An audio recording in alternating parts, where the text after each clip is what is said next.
If you've ever pursued a woman only to feel her interest slowly fade, this will be uncomfortable, because what you believed was effort was quietly reducing your value in her perception. I want you to hear this without defensiveness. This isn't about blame or shame. It's about a truth most men never hear, because it doesn't flatter them. Over decades of observation, I've seen the same pattern repeat. Intelligent, capable men doing everything that looks right on paper. They're available, attentive, consistent. And still, attraction slips away, not suddenly, but gradually. Quietly. The kind of loss that hurts more, because no one can explain what went wrong. Chasing feels logical to you, because you sense distance, so you close it. You feel uncertainty, so you reassure. You notice silence, so you feel Italiano. From your perspective, this feels mature and responsible. From her nervous system's perspective, something very different is happening. Attraction does not grow in pressure. It grows in polarity. When you chase, polarity collapses. Space disappears. And space is not absence, it's tension. It's where curiosity lives. It's where desire has room to breathe. When you chase, you unintentionally communicate something beneath the surface.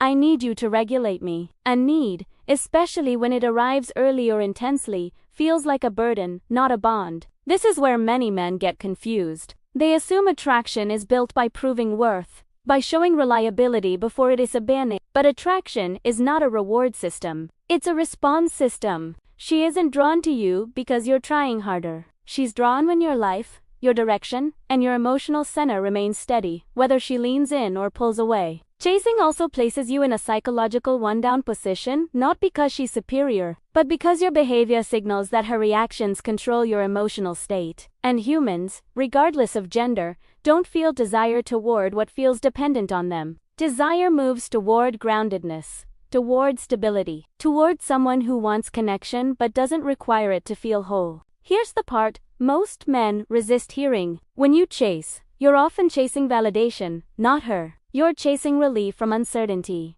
proof that you matter. And the moment a woman senses she's being used, even unconsciously, to soothe your anxiety, attraction begins to drain. Not because she's cruel, but because her nervous system reads it as unsafe long-term. Healthy attraction requires choice. Choice requires freedom, and freedom disappears when you over-pursue. This doesn't mean indifference. It doesn't mean emotional coldness. It means you stop abandoning yourself to keep someone else close. You express interest once, clearly, and then your life continues, regardless of her response. Men who are attractive aren't harder to get. They're harder to destabilize internally. Their presence feels steady. Their attention feels intentional, not desperate. And that quiet difference is where attraction either fades or forms. Now let's look at what actually happens inside her psychology when you stop chasing, and why it feels almost unfair how effective it can be. When you pull back from pursuit, her mind doesn't register rejection. It registers contrast. Before, your attention was predictable, available on demand, emotionally leaning forward. Her nervous system adapted to that baseline quickly. Predictability reduces anxiety, but it also eliminates excitement. The brain stops assigning value to what feels guaranteed. The moment you stop chasing, something subtle shifts. Not outwardly, internally. Her brain detects a change in pattern. And the human brain is wired to investigate change. This is where curiosity begins. Curiosity is the precursor to attraction, not effort, not explanations, not reassurance. Most men don't realize this. Women don't fall for the men who want them most. They fall for the men whose presence feels chosen, not compulsory. When you stop chasing, your attention becomes scarce. Not artificially, but naturally. Scarcity increases perceived value because it forces the mind to ask, why isn't he what does he have going on that doesn't revolve around me? This isn't a tactic. It's alignment. When your life is full, your attention carries weights. When your emotional stability doesn't rise and fall with her texts, you signal psychological maturity. And maturity is deeply attractive because it offers safety without control. Another shift happens here. When you chase, she evaluates you. When you stop chasing, she begins evaluating herself. She wonders where she stands in your world. That role reversal is powerful. Desire intensifies when someone feels they are choosing, not being chosen by default. You also reclaim masculine polarity. At its psychological core, masculinity is direction, motion, purpose. When you chase, you abandon direction and begin orbiting her. When you stop, your direction returns. You're moving forward, inviting her to walk beside you, not pulling her along. This doesn't mean becoming distant or emotionally unavailable. That's a wounded response. Healthy non-chasing is warm, grounded, and self-contained. You respond instead of react. You invite instead of pursue. You enjoy connection without negotiating for it. And here's the uncomfortable truth. If stopping the chase causes her to disappear entirely, she was never responding to you. She was responding to attention. And attention without alignment always expires. What actually works is emotional sovereignty. You care without clinging.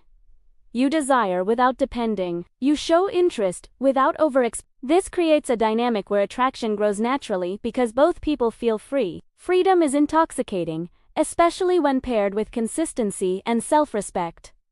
When you stop chasing, you don't lose women. You lose unstable dynamics. And what replaces them is quieter, deeper, and far more powerful, mutual desire that doesn't need force. This is often the moment men realize something both unsettling and liberating. The moment you stopped running after her was the moment you finally stood inside yourself. Now, let's address the mistake many men make after they stop chasing, because this is where attraction is either rebuilt or lost permanently. Some men assume stopping pursuit means emotional withdrawal, going silent, becoming cold, acting unaffected. That isn't strength, it's fear, wearing disciplines, clothing. Women feel the difference immediately. Emotional withdrawal doesn't create attraction, it creates confusion and mistrust. What works is emotional steadiness. You stay open but not exposed. You express interest but don't repeat it to convince. You listen but don't sacrifice boundaries to preserve harmony. This balance is rare, and rarity is magnetic. Here's the psychological principle beneath it. Attraction grows when someone feels emotionally safe and free at the same time. Safety without freedom feels dull. Freedom without safety feels unstable. Chasing destroys freedom. Withdrawal destroys safety. Steadiness preserves both. When you're steady, your responses are clean. No testing, no bargaining, no hidden agendas. You're not extracting reassurance from her reactions. You're sharing yourself from wholeness, and wholeness is felt before it's understood. Something else changes internally for you. When you stop chasing and remain emotionally present, you stop performing. You stop monitoring her moods, tone, and response times.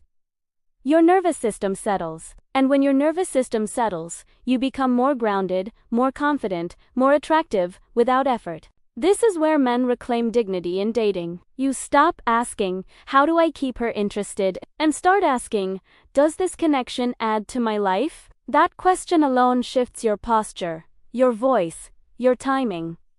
Women feel that shift immediately. You're no longer auditioning. You're re-evaluating. An evaluation restores equality. Attraction doesn't thrive in imbalance. When one chases and the other receives, intimacy never forms. It becomes transactional. Steadiness ends the transaction and invites real connection. If she leans in while you're steady, it's genuine. Not because you overwhelmed her with effort, but because she chose you. And that choice feels different, calmer, deeper, sustainable. If she doesn't lean in, you don't collapse. You don't chase again to regain control. You let space speak. Because silence, when grounded, isn't punishment, it's information. This is how attraction matures. It stops feeding on anxiety and begins feeding on respect. And respect is the soil where long-term desire grows. Men who master this don't dominate. They don't manipulate. They don't withhold. They remain anchored in themselves. From that anchor point, what aligns stays, and what doesn't falls away quietly. That isn't loss. It's clarity. Most men only learn this after years of frustration. Attraction isn't something you create in her. It's something you allow by refusing to betray yourself. When you stop chasing and start standing, relationships feel different. You stop proving, adjusting, and earning affection. You're chosen, or you walk away. A woman doesn't stay because you convinced her. She stays because being with you aligns with who she's becoming. Alignment can't exist if you're contorting yourself to be wanted. The more you bend, the less solid you feel. The less solid you feel, the less secure the connection becomes. What works long-term is simple but difficult. You express interest once calmly, clearly, without attachment to outcome. Then you watch behavior, not words. You stay open but you keep moving. Your life continues. Your purpose continues. Your emotional center stays yours. This communicates something powerful. You're capable of connection without losing direction. You can love without dissolving. You can be close without clinging. That is an emotional distance.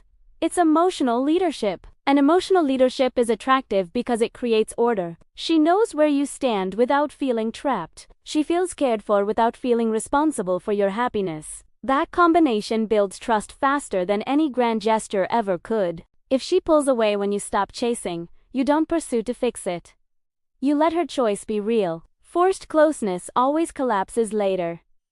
Voluntary closeness deepens. This is where fear appears for many men, because not chasing means tolerating uncertainty. But confidence is uncertainty. It's comfort with uncertainty. And comfort with uncertainty is instinctively read as strength.